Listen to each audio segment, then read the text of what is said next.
धनंजय मुंडे यांचा रोल काय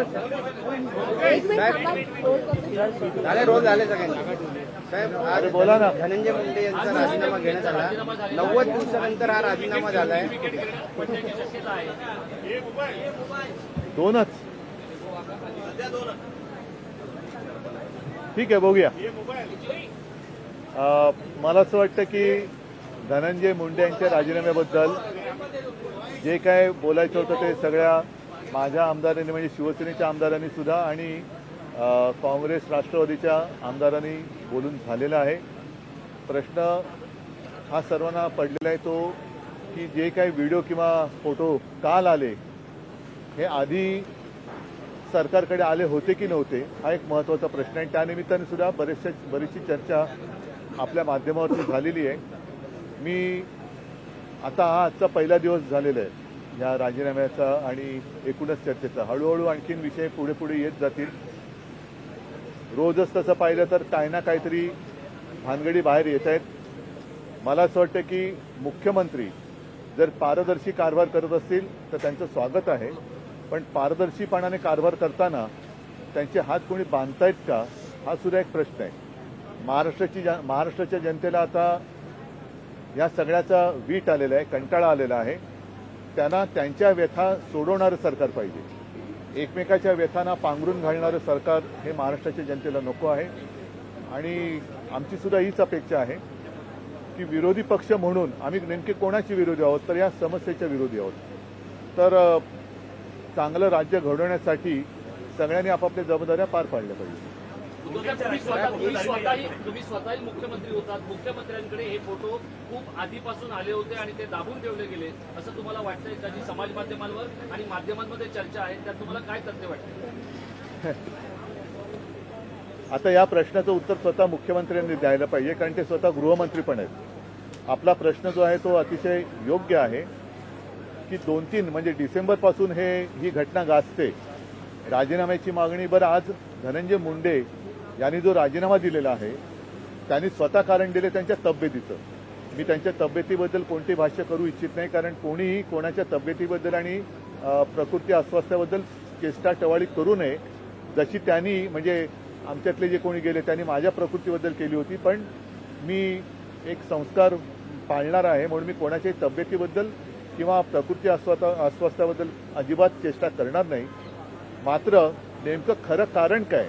कारण धनंजय मुंडे यांनी सांगितलं की त्यांना त्यांच्या प्रकृती अस्वास्थ्यामुळे त्यांनी राजीनामा दिलाय. त्याच वेळेला अजितदादा असं म्हणाले की त्यांनी नैतिकतेच्या आधारावरती दिलेला आहे. तर नेमकं कारण काय?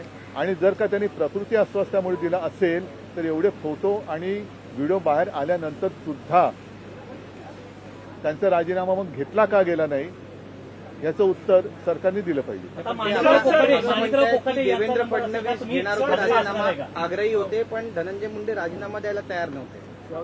आता मला असं वाटतं तो राजीनामा झालाय. फक्त राजीनामा नेमका काय कारणाने दिला गेलेला आहे ह्याचंही उत्तर आलं पाहिजे. आणि आता तुम्ही जो प्रश्न विचारला की ह्या सगळ्या गोष्टी नेमक्या अधिवेशन काळामध्येच बाहेर कशा आल्या आणि 2-1 महिने जर त्या होत्या तर बाहेर का आल्या नव्हत्या, आणि जर बाहेर आलेल्या होत्या किंवा यांच्यापर्यंत पोहोचल्या असतील तर त्याच वेळेला यांचा राजीनामा का घेतला गेला नाही हे या अनुषंगाने निर्माण झालेले प्रश्न आहे.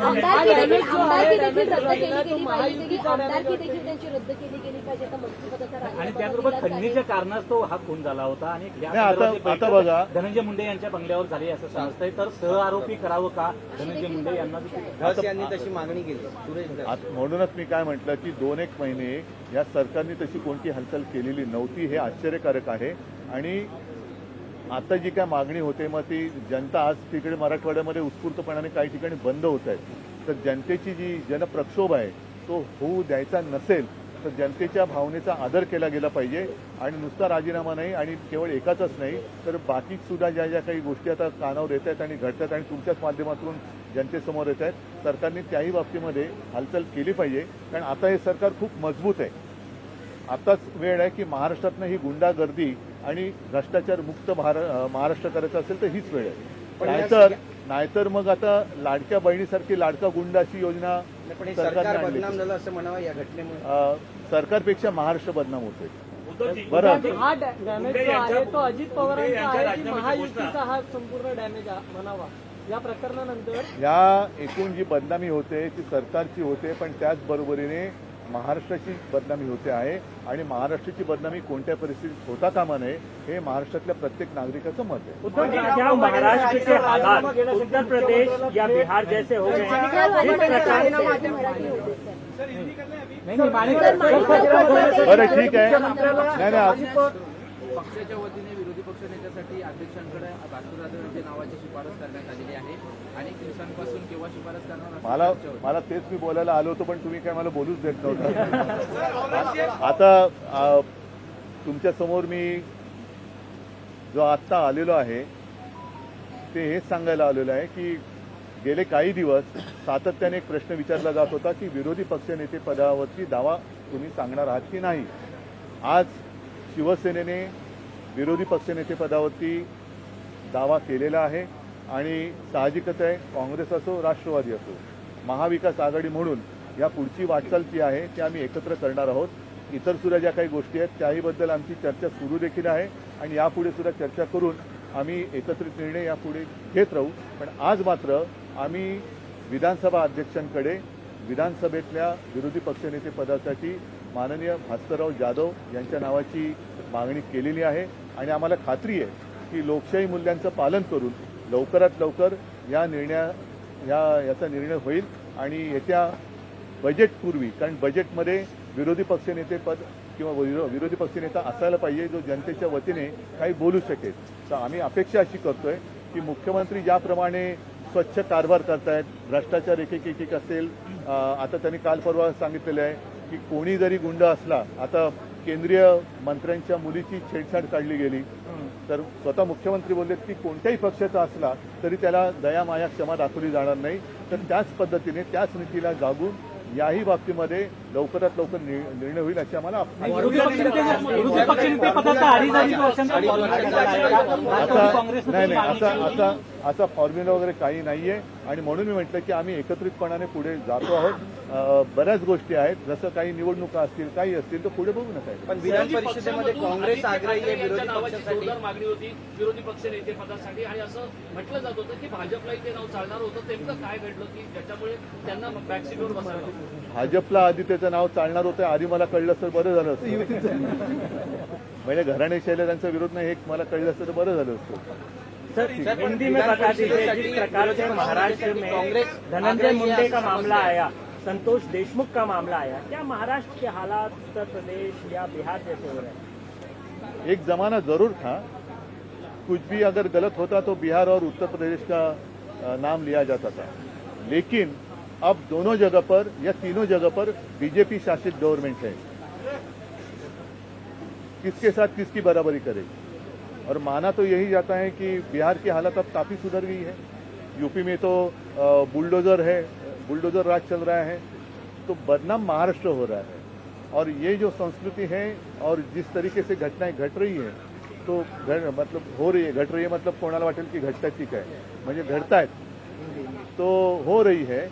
तो ये कभी महाराष्ट्र ने नहीं देखा था. जिस प्रकार से धनंजय मुंडे का इस्तीफा अनाउंस, कारण क्या है? क्योंकि मुंडे जी, धनंजय तो बोल रहे कि उनकी प्रकृति तबीयत ठीक नहीं है इसलिए उन्होंने इस्तीफा दिया. अजित पवार बोल रहे कि नहीं नैतिकता का कारण है. तो असलियत क्या है? लेकिन सर जिस तरीके से टाइमिंग, हाँ बोलिए. जिस तरीके से चार्जशीट सामने आई उसमें जिस क्रूरता की हद सामने आई है, जिससे हत्या की गई है और जो सब सामने आया है उसके बाद अभी उनके ऊपर चार्जशीट में वाल्मीकि करार नंबर 1 का आरोपी है जो धनंजय मुंडे की कसम खा जाए कर भी है ऐसे कहा जाता है. उसमें है. तो वक्त लिया गया क्योंकि ये सारी चीज तो पहले ही सरकार तक पहुंची हुई, खुद भी मुख्यमंत्री रहे मुख्यमंत्री हैं. तक पहुंची हुई. यही एक सवाल है कि जिस तरीके के सब फोटो और वीडियो कल आ गए बाहर, तो क्या होम डिपार्टमेंट के पास ये जानकारी पहले नहीं आई थी?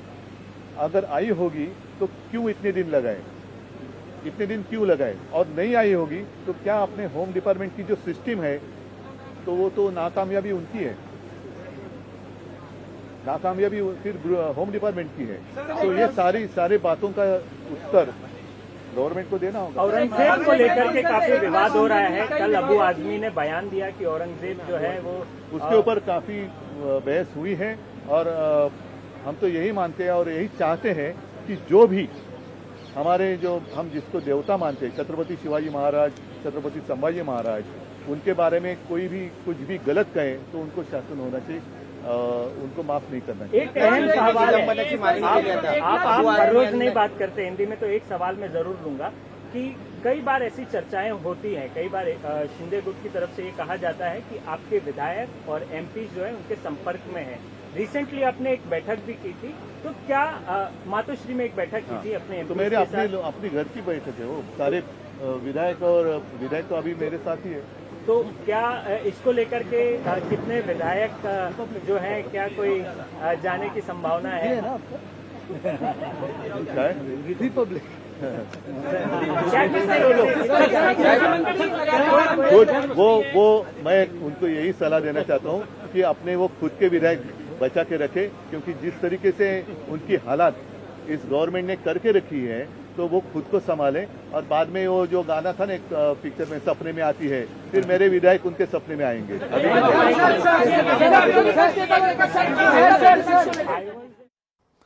तर उद्धव ठाकरेंनी काही महत्त्वाच्या मुद्द्यांवर भाष्य केलेलं आहे। 2.5 वर्षाचा विरोधी पक्षनेतेपदाचा कोणताही फॉर्म्युला ठरलेला नाही असं उद्धव ठाकरेंनी स्पष्ट केलेलं आहे। ठाकरेंच्या शिवसेनेकडनं विरोधी पक्षनेतेपदावर दावा करण्यात आलेला आहे आणि भास्कर जाधवांच्या नावाची शिफारस देखील करण्यात आलेली आहे। लोकशाही मराठी ऐका, पहा, जागरूक रहा।